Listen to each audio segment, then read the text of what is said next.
Uy, lakas na ito ah. Sarap balagbagin ah. Balita ko marami daw kupal dito ah. Tingin mo ba tatagos yan? Wala namang mga sinabi yan eh. Testingin mo nga. Sige, papakitaan ko lang tong mga to.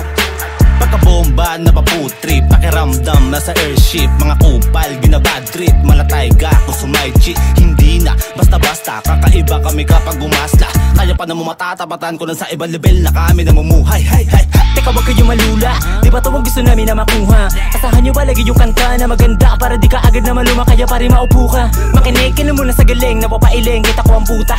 Sa larin, lagi malagim, madiin kapag ako nagbato, walisto ka muna. Hirap ay tinalikuran dahil ayoko nang manatili sa baba. Pinataba ko lang yung wallet ko para lahat sila tumingala. Di nyo ba halata? Lahat ay ginalawan ko, hindi na to dinadaga at sampal sa muka ng mga kupal sa hirap ay di sila makawala. Bibihira maganap pero napakabanayad, walang pressure. Mga chika sumikit sa minay kumukunik, gusto pa ng pleasure. Mabait na delikado, napakasagrado, parang scripture.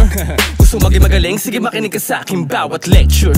Kaya sabog na sabog, kuha ang panlasa, ang tunog, malabomba. Huwag ka nang umasa, makinig ka ng sobra. Sa mga talata, babagsak ang kometa, kaya hindi mo maiiwasan bro. At paglakad laging paabante, swabe yung bis, laging elegante. Marunong pumatas tsaka bumalanse, dito sa hood palaging nakaposte. Kilala ko dito mga nang-11, pagkabilangan pwede lumayo ka ng konti.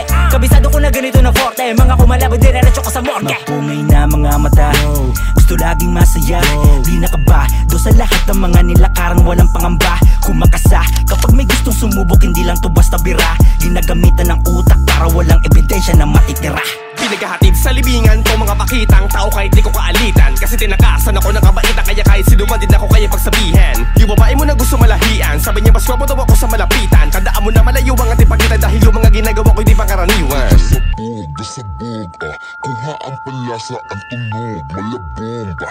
Huwag ka nang umasa, makinig ka na sobra. Sa mga talata, babagsak ang kometa, kaya hindi mo maiiwasan bro.